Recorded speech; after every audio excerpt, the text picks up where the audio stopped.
नमस्कार। दोपहर के 2 बज चुके हैं और खबर दोपहर लेकर हाजिर हूं आपके साथ मैं पूजा सचदेवा। सबसे पहले शुरुआत आज के सबसे बड़े अपडेट के साथ। देहरादून में आज एबीपी गंगा का खास शो नाद होने जा रहा है। उत्तराखंड के लोक संगीत के इतिहास में यह सबसे बड़ा शो होगा।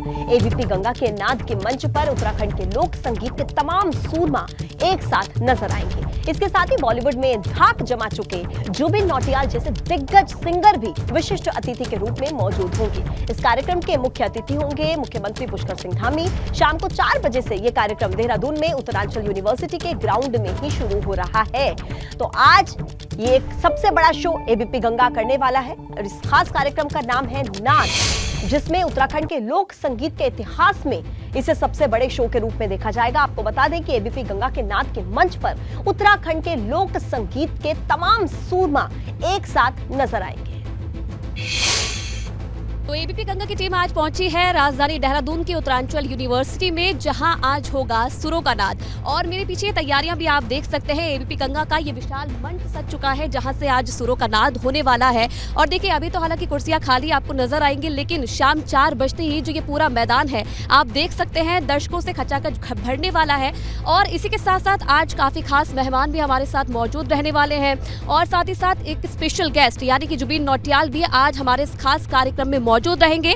और इसी के साथ साथ उत्तराखंड के लोक कलाकार भी हमारे साथ मौजूद रहने वाले हैं इस मंच पर, जो कि नाद करेंगे। और उनके संगीत का जो नाद है आज उत्तराखंड की हर पहाड़ी पर आपको गूंजता हुआ नजर आएगा। लेकिन उससे पहले की ये तैयारियां भी मैं आपको दिखा दूं। देखिए किस तरीके से ये बड़ा मंच है, उत्तरांचल यूनिवर्सिटी का बड़ा मैदान है और यहाँ पर भीड़ जुटने वाली है। तो शाम 4 बजे का समय याद रखिएगा जब आपको सुरों का नाद सुनाई देगा एबीपी गंगा के इस मंच से।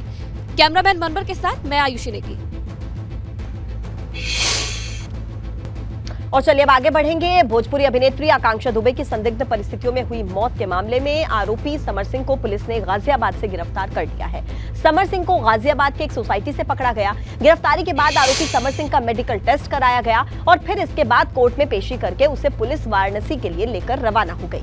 आपको ये बता देते कि आकांक्षा दुबे की मौत के बाद परिजनों ने समर सिंह पर सनसनीखेज आरोप लगाए थे और इसी के बाद से ही पुलिस लगातार समर सिंह की तलाश में जुटी हुई थी। और अब देखिए तस्वीरें सामने आई हैं। समर सिंह को गाजियाबाद से गिरफ्तार कर लिया गया है। लंबे समय से मांग चल रही थी, कई तरह की अटकलें थी कि बैंकॉक भाग सकता है समर सिंह, लेकिन पुलिस ने गाजियाबाद से उसे गिरफ्तार किया है। और अब कहीं ना कहीं उम्मीद जगी है कि आकांक्षा दुबे केस में कुछ ना कुछ अब नए राज, कुछ नए पैतरे सामने आ सकते हैं। और देखिए, सिंगर समर सिंह की गिरफ्तारी के बाद आजमगढ़ में उनके घर पर सन्नाटा छाया हुआ है।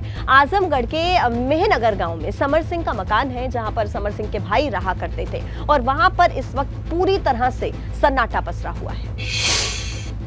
आकांक्षा दुबे आत्महत्या के मुख्य गवाह समर सिंह की आज गाजियाबाद से गिरफ्तारी हो चुकी है। हम इस वक्त आजमगढ़ में मौजूद हैं। ये मेहनगर क्षेत्र है जहां पर समर सिंह का मकान है। आप देख सकते हैं समर सिंह के मकान पे हालांकि इनके परिवार के लोग रहते थे, चाचा और बड़े पिताजी रहते थे, लेकिन फिलहाल में मकान पे कोई नहीं है। ताला बंद हुए मिलेगा कि ताला बंद करके परिवार के जो सदस्य हैं वो कहीं और चले गए हैं। इसके साथ साथ आपको एक चीज़ और दिखाना चाहेंगे कि किस तरह से समर सिंह का ये मकान है और मकान के बाहर जो गाड़ी खड़ी है वो समर सिंह की बताई जा रही है, क्योंकि जो गाड़ी है होंडा सिटी है और होंडा सिटी के आगे आप देख सकते हैं बनारस की नंबर की गाड़ी है और सिंगर लिखा हुआ है। तो इस गाड़ी का यूज समर सिंह करते थे जब आजमगढ़ अपने घर पहुंचते थे। भाई साहब, कब से लोग घर से बाहर गए हुए हैं? क्या ये तो 4-5 दिन से 5 दिन से करीब इन लोग नहीं हैं। कौन कौन रहता था यहाँ पे? उनके दोनों भाई बसंत और सुरजीत। समर सिंह के भाई थे कि चाचा के लड़के? बसंत के भाई, अरे इनके सुरजीत के भाई थे। सुरजीत जी कौन है? सुरजीत नहीं, क्या समर सिंह के भाई थे। 3 भाई इन लोग हैं, सुरजीत, बसंत, समरजीत जी। 3 लोग का परिवार दोनों यहीं पर रहता था? जी जी। तो कब से गायब हो गए लोग? पुलिस द्वारा जब दबिश दी गई गिरफ्तारी के लिए लगातार उसी जिस दिन रात में पुलिस वाले आए थे उसके बाद से ये लोग गायब। फिलहाल उनके घर पे आजमगढ़ में इस समय उसके परिवार के सदस्य गायब हैं। कैमरामैन विशेष के साथ नवीन पांडे, एबीपी गंगा, आजमगढ़। जालौन में पुलिस की बड़ी लापरवाही सामने आई है। पुलिस ने मृत व्यक्ति के खिलाफ कोर्ट में चार्जशीट लगाई। सीजेएम कोर्ट के आदेश पर 2 सीओ समेत 7 लोगों पर केस दर्ज हुआ है। 15 दिसंबर 2003 में युवक की मौत हो चुकी है। 2020 को जालौन पुलिस ने ये केस दर्ज किया था। कदोदा थाना क्षेत्र के चतेला गांव का ये पूरा मामला बताया जा रहा है, जहां पुलिस ने मृत व्यक्ति के खिलाफ कोर्ट में चार्जशीट दाखिल की। जालौन में पुलिस की एक बड़ी लापरवाही सामने आई। 7 लोगों पर केस दर्ज किया है, 2 सीओ इसमें शामिल हैं और 15 दिसंबर को ही जिस युवक के खिलाफ चार्जशीट दाखिल हुई है उसकी मौत साल 2003 में हो चुकी थी।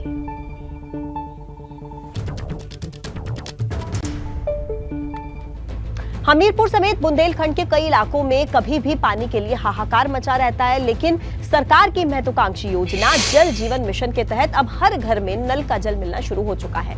ग्रामीणों में खुशी का माहौल है। हमीरपुर के राट, गोहांड, मुस्करा, सरीला इलाके के कई गांवों में पहले गर्मी का मौसम आते ही पानी की किल्लत हो जाती थी और इसको लेकर ग्रामीण काफी परेशान रहते थे। लेकिन एबीपी गंगा की टीम इलाके के उमनिया और चुरवा गाँव पहुंची तो तस्वीर बदली सी नजर आई। अब गाँव में हर एक घर को नल का जल मिल रहा है। गांव में पानी की शानदार सुविधा होने की वजह से लोग सरकार को धन्यवाद करते नहीं थक रहे हैं। हमारे यहाँ ये जल व्यवस्था योगी सरकार से जो हुई है और यहाँ प्लांट लगे हैं, सोलर प्लांट से टंकी से पानी आ रहा है। यहाँ पानी से परेशानी थी पहले बहुत ज़्यादा, ट्यूबवेलों से पानी आया करता था। इसमें सबसे बड़ी खुशी की बात ये है कि इसमें हर जगह गाँव का एक एक व्यक्ति लगा हुआ है। जैसे कि मैं भी यहाँ लग चुका हूँ, बेरोजगारी भी दूर हुई है और गांव में घर घर पानी भी मौजूद हो गया हुआ है। क्या नाम है आपका? ममता। क्या हुआ आप पानी मिल गया? बहुत दूर दूर पानी कर जाते थे, हमारे पानी आ गया। तो पहले कहाँ जाना पड़ता? कुआं पे जाने पड़ता था और वो लगती थी, नंबर लगते थे, नहीं लगते हैं। हाँ, पानी मिलने लगा, आज़ादी पानी की हो गई। खूब भैंसे नहा रही, हम भी नहा रहे, बच्चे नहा रहे, कब बगैर धुलाए और हर चीज की आज़ादी है पानी की। और देखिए, मेरठ पुलिस ने एक सुरंग गैंग का खुलासा किया है। पुलिस ने गैंग के 3 सदस्यों को गिरफ्तार किया। गैंग के सदस्य सुरंग बनाकर चोरी की वारदात को अंजाम दिया करते थे। पकड़े गए बदमाशों के पास से चोरी के सामान जब्त हुए हैं। सीसीटीवी के सहारे सुरंग गैंग तक पहुंच चुकी है पुलिस। गिरफ्तार बदमाशों के नाम यामीन, सबील और डैनी है। बुलंदशहर के ही रहने वाले हैं ये तीनों बदमाश। और देखिए कितने खुराफाती तरीके से ये चोरी की वारदात को, लूट की वारदात को अंजाम दिया करते थे। पहले सुरंग खोदते थे और फिर उसके जरिए पूरे इस मामले को ये बनाते थे कि कैसे चोरी करनी है, लूट करनी है। और इस सुरंग गैंग का खुलासा कर दिया है मेरठ पुलिस ने। 3 सदस्य पकड़े गए हैं और तीनों सुरंग बनाकर चोरी की वारदात को अंजाम दिया करते थे। इनके नाम बताए जा रहे हैं यामीन, सबील और डैनी और तीनों ही ये बुलंदशहर के रहने वाले हैं। 2 लाख रुपए नगद और इनके द्वारा जो उपकरण प्रयोग में लाए जा रहे थे, जिसमें कि गैस कटर, ग्राइंडर, लोहे के सब्बल, हथौड़ा, जैक और खुरपी, डीवीआर, जो दुकान से डीवीआर भी गया था, और जो गैस सिलेंडर थे इनके द्वारा वहीं पे जो नाला है, चौड़ा सा नाला है, जिससे ये घटना इन्होंने की थी, वहीं पर पानी के अंदर फेंक दिया था, इनकी निशानदेही के आधार पर इनको सामान को भी बरामद किया गया है। और इस पूरे प्रकरण में इन तीनों ही व्यक्तियों को गिरफ्तार किया गया, जिनका आपराधिक इतिहास भी है। और संभल के चंदौसी में प्रेमी जोड़े की मौत से हड़कंप मच गया। मौलागढ़ के जंगल में ट्यूबवेल के पास एक शव मिला और बताया ये जा रहा है कि दोनों ने देर तक बातचीत की और फिर खुद को गोली मार ली। प्रेमिका की मौके पर ही मौत हो गई है और इलाज के दौरान अस्पताल में प्रेमी की भी मौत हो गई। प्रेमी और प्रेमिका दलित परिवार से थे। युवती का नाम था मंजू और युवक का नाम था सचिन। पुलिस की जांच पड़ताल में ये पता लगा कि मृतक युवती की कहीं शादी होने वाली थी और पुलिस के मुताबिक युवती ने फोन करके युवक को मिलने के लिए कहा। चश्मदीदों के मुताबिक पहले इस प्रेमी जोड़े ने जंगल में ट्यूबवेल के पास बैठकर लगभग 1 घंटा बात की और उसके बाद युवक ने पहले युवती को गोली मारी, फिर खुद को गोली मार ली। मृतक युवक के परिजनों का आरोप है कि युवक और युवती पिछले 3 साल से एक दूसरे से प्यार करते थे। युवक पढ़ा लिखा नहीं था और गन्ने के जूस का ठेला लगाता था, जबकि जो युवती थी वो जीएनएम का कोर्स कर रही थी। लड़की के घर वालों ने शादी से इनकार कर दिया और दोनों ने गोली मारकर अपनी जान ले ली। इसकी गोली जो है वहाँ मारी गई है। बंसिल कॉलोनी की लड़की थी, ये था, ये दोनों लवर्स दोनों खड़े थे, बैठे हुए थे जंगल में। कहीं से लड़के आए थे और इसकी गोली मारी। किसके द्वारा गोली मारी है, कुछ पता चला? इसके पिताजी के द्वारा पता लगा लड़की की। उसमें लड़की की कैसी स्थिति है? लड़की तो ऑन द स्पॉट खत्म हो चुकी है, ये भी जा चुका, ये भी खत्म एक्सपायर हो गए हैं। दोनों एक्सपायर हो चुके हैं। हम राजी थे शादी के लिए, मगर इसके लड़की के राजी नहीं थी, लड़की के पिताजी की राजी नहीं थी। निकाय चुनाव पर परिवहन मंत्री दयाशंकर सिंह ने कहा है कि जब भी चुनाव घोषित होगा भाजपा पूरी मजबूती के साथ लड़ेगी और जीतेगी भी। आरक्षण पर सपा की आपत्ति पर कहा है कि सपा चुनाव से भागती है, इसलिए आपत्तियां दर्ज कराती है। परिवहन मंत्री ने IGRS पोर्टल पर शिकायतों के निस्तारण में लापरवाही पर कहा कि विभागों को वक्त पर काम करना चाहिए, जो भी लापरवाह है उन्हें दंडित किया जाएगा।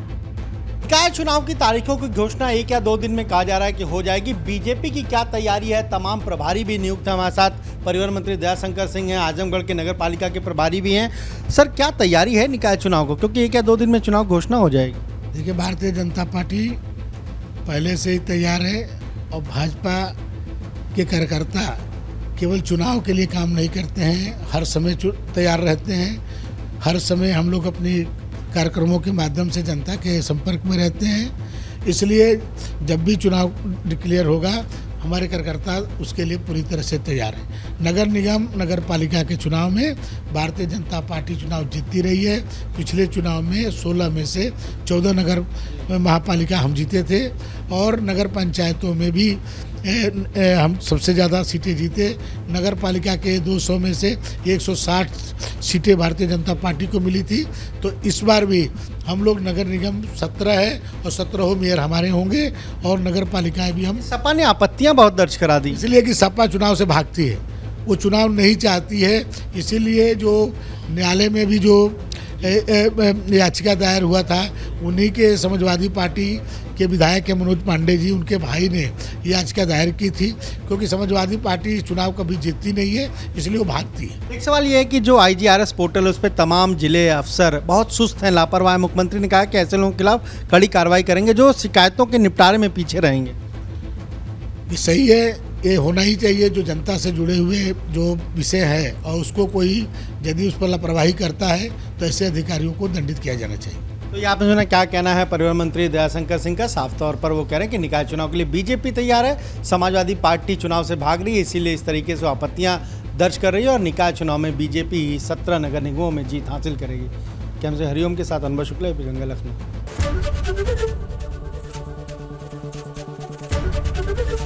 ABP गंगा, खबर आपकी, जुबान आपकी।